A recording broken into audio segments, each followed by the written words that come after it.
মায়ের মৃত্যু পর্ব 1। খালা বলল, তোর মাকে কবর দেওয়ার জন্য নিয়ে যাচ্ছি, শেষবারের মতো মাকে দেখবি না? আমি বললাম, আত্মহত্যা করা ওই মায়ের মুখ আমার দেখার ইচ্ছে নেই, কবর দিতে পারো। খালা বলল, রাগ করে থাকিস না নয়ন, পরে যখন রাগ শেষ হবে তখন কিন্তু মাকে দেখার জন্য কবর ভেঙে ফেলতে ইচ্ছে করবে।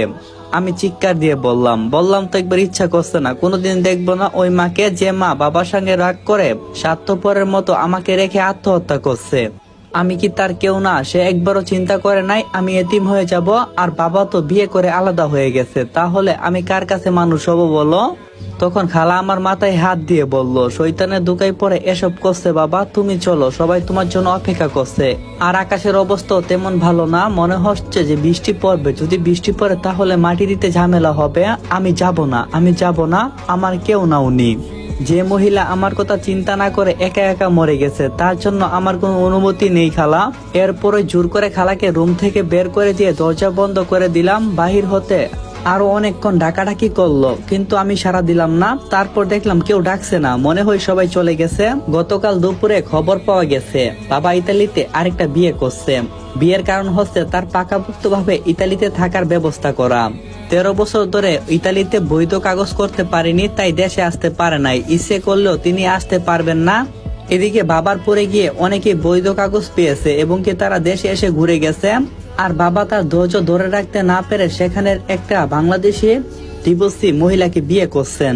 আর তার ইতালিতে বৈধ কাগজ আছে, যার কারণে বাবাও বৈধ কাগজ করতে পারবেন। বাবা অবশ্যই দাদা দাদির এবং কি মায়ের সঙ্গে বিষয়টা খোলামেলা আলোচনা করছেন, কিন্তু মা সেখানে ঘোর আপত্তি জানাচ্ছে। রাগ করে বাবার সঙ্গে কথা বলিনি অনেকদিন। মার একটা ধারণা ছিল যে বাবার সাথে রাগ দেখানোর ফলে বাবা এই কাজটা করবে না, কারণ তাদের বিয়ে হয়েছিল ভালোবাসা করে। আর আমার জন্মের 2 বছর পর বাবা বৈধ ভিসা লিবিয়ায় চলে যায়। 2 বছর পর বাবা সেখান থেকে দালাল ধরে পালিয়ে ইতালিতে পৌঁছায়। কিন্তু এত কিছু হয়ে যাওয়ার পরও যখন গতকাল বাবার বিষয়ে সংবাদ পেলাম, তখন মা চুপচাপ হয়ে গেল। দাদার বাড়ি থেকে বিকালেই আমাকে সঙ্গে করে নিয়ে নানার বাড়িতে চলে আসছেন। নানার বাড়িতে কেউ জীবিত নেই, একমাত্র মামা, তার স্ত্রী, সন্তান সবাইকে নিয়ে চট্টগ্রামে থাকে। পুরনো নানা বাড়িতে বাস করে আমার ছোট খালা। বাড়িটা অনেক পুরনো, তাই অনেক রুম আছে। আমি প্রায় সময় সেখানে বেড়ানোর জন্য আসতাম, তাই আমার জন্য আলাদা একটা রুমই থাকে। এই বাড়িতে আসার পর মা কারোর সাথে তেমন কথা বলেনি, চুপচাপ বসে থাকতো। আমি তেমন কিছু বলতাম না। রাত 10টার দিকে আমরা সবাই মিলে ডিনার করলাম। ডিনার শেষ করে যে যার ঘরে ঘুমাতে গেল, কিন্তু আমার তো রাত 2টার আগে ঘুম আসে না, তাই মোবাইলে হিন্দি সিনেমা দেখছিলাম। রাত প্রায় 2টার কাছাকাছি হঠাৎ করে দরজায় টোকা পড়লো। আমি উঠে গিয়ে দরজা খুলে দেখি মা দাঁড়িয়ে আছে। তাকে দেখে বোঝা যাচ্ছে তিনি তাহাজ্জুদের নামাজ পড়ে মারতে এসেছেন বা পড়ার প্রস্তুতি নিচ্ছেন। মা আমাকে ঠেলে ভিতরে প্রবেশ করলো। তারপর বিছানার একপাশে বসতে বসতে বললেন, আমার ধারণা ছিল তুমি এখনো জেগে আছো, তাই তোমার সঙ্গে কিছু কথা বলতে এলাম। আমি বললাম, বলো মা, তুমি আমার সাথে কি কথা বলতে চাও? আর কি এমন কথা যেটা সকালে বলতে পারবে না? মা বলল, হ্যাঁ পারতাম, কিন্তু এখন বলতে ইচ্ছা করছে, তাই এখন বলি। মানুষের মৃত্যু কখন যে এসে উপস্থিত হই কেউ তা বলতে পারে না। দেখা গেল আমি তোমার সঙ্গে কথা না বলে চলে গেলাম। সকালবেলা তুমি দেখতে পেলে আমি পৃথিবীতে নেই, তখন তোমার খুব আফসোস হবে, তাই না? আমি বললাম, হ্যাঁ মা হবে, কিন্তু আমি জানি আমার মা অনেক বছর বেঁচে থাকবে। আর আমি আমার মাকে মা বলে ডাকবো, আর সে আমাকে বাপ বলে ডাকবে। শুনো, তোমাকে একটা কথা বলি। আমি বললাম, বলো মা। মা বলল, তোমার এখন যথেষ্ট বয়স হয়েছে, পৃথিবীতে একা চলার মতো বুদ্ধি আশা করি তোমার আছে। আমি বললাম, মানে কি মা, তুমি কি বুঝাতে চাচ্ছ? এখন কি তোমার মাথা ঠিক আছে? আর তুমি তো জানো এখনো তোমার হাতের আদর ছাড়া আমি ঘুমাই না। বাহির থেকে বাসায় ফিরে তোমার মুখখানা না দেখলে আমার কোনো কিছুই ভালো লাগে না। মা বলল, এগুলো হচ্ছে তোমার অভ্যাস।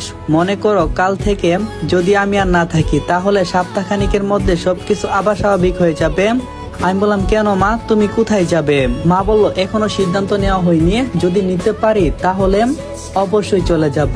আর তাহাজ্জুদের নামাজ পড়ে তোমার সঙ্গে কথা বলতে আসলাম।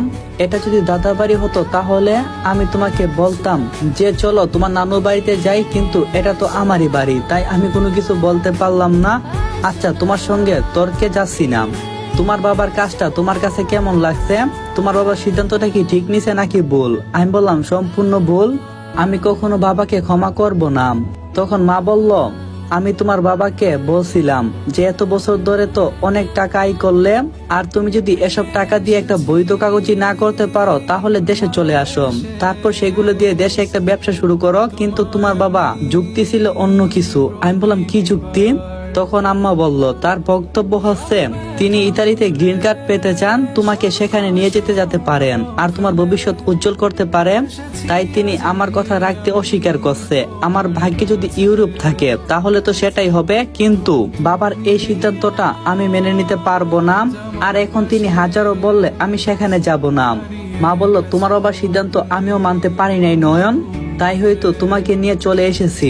আর এই একটা ডায়েরি, এখানে তোমার বাবার স্মৃতি আর আমার কিছু জীবনের অংশ লিখে রাখলাম। এই ডায়েরিটা তোমার কাছে দিয়ে যাচ্ছি, এটা তোমার কাছে থাকুক। আমি বললাম না মা, তোমার কাছে রাখো। আমাদের দুইজনের প্রেমের শুরু থেকে শেষ পর্যন্ত এখানে লেখা আছে, তবে বিস্তারিত নয়, খুব অল্প অল্প করে লেখা আছে, তুমি পড়লে তোমার ভালো লাগবে।